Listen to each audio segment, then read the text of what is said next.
mga paano. As in literal mga pa, wala akong kahit anong gamit na pwedeng gamitin, no?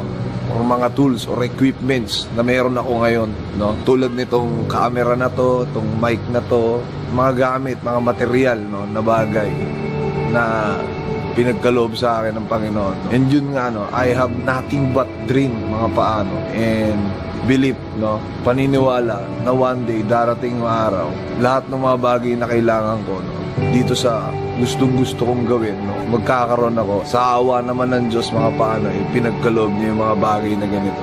Hindi ko alam kung hanggang ngayon kung ano yung pinaka-purpose niya sa akin, no, pero maraming salamat sa kanya. The real reason, mga paano, kung bakit power, no, kasi hindi nyo alam, ini-evangelize ko na kayong lahat kahit tarantado ako. Kasi every time pumapower ka, tumuturo ka sa taas. Kasi siya yung tunay na power, mga paano. Hindi ko sinasabi, mga paano, na mayaman na ako. No, napakalayo ko pa huro. Hanggang ngayon, mga paano, payaman pa rin tayo. Pero siguro, ito yung time na para talagang magpasalamat sa inyong lahat. Sa suportang binibigay niyo sa akin. Nakakabaliw na suporta. Yung suportang hirap i-explain eh. Grabe. Talagang power talaga to. Power. Pero siguro nga, no, kaya nangyayari itong mga ganitong bagay sa akin ngayon. Para yung iba, no, iba sa inyo ma-inspire na, diba?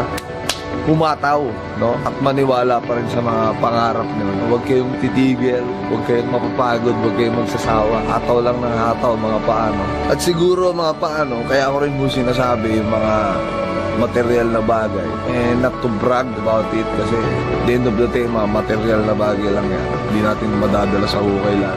But to inspire yung iba sa inyo, no, na meron mga struggle sa buhay, no, mga pa. Siguro yun yung main reason ng nasa itaas kung bakit niya ako dinala rito. Kung bakit ako nakikipag-usap sa inyo sa lente na to ngayon. Kahit mukha akong tanga rito at kausap niyo.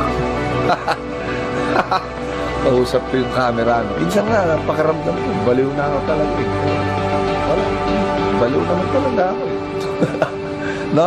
Di ko nga alam kung may sense pa to mga pinagsasabi ko ngayon. No? Pero maraming salamat po sa inyong lahat, mga paano. Hanggang ngayon, pause pa rin ako. Siguro yung never magiging sapat yung thank you sa suporta na binigay nyo sa akin. Sa lahat-lahat, no?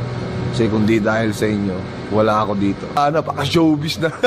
Yung mga salamat po sa fans. Kasi, no? Pero seriously, from the bottom of my heart, salamat sa inyo, mga paano. Tulad ng sinabi ko, siguro, may video ako from 1 year ago, no? Lahat ng tao may break, no? Kaya pag break mo na, kagatin mo na pa, lagi mo tatandaan. Huwag na huwag tayong titigil sa mga pangarap natin, sa mga ambisyon natin. Okay lang mag-ambisyon ng sobra-sobra. Okay lang yan. Kailangan mong maniwala, no? Kailangan mong paniwalaan. Kailangan mong makita. Lahat ng mga nangyayari sa akin, bago pa yun mangyari, nakita ko na yun sa utak ko na mangyayari, no?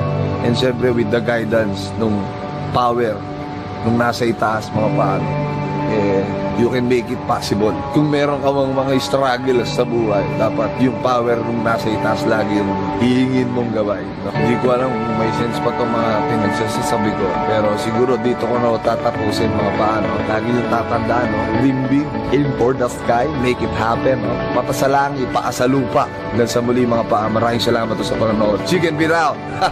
Power, peace.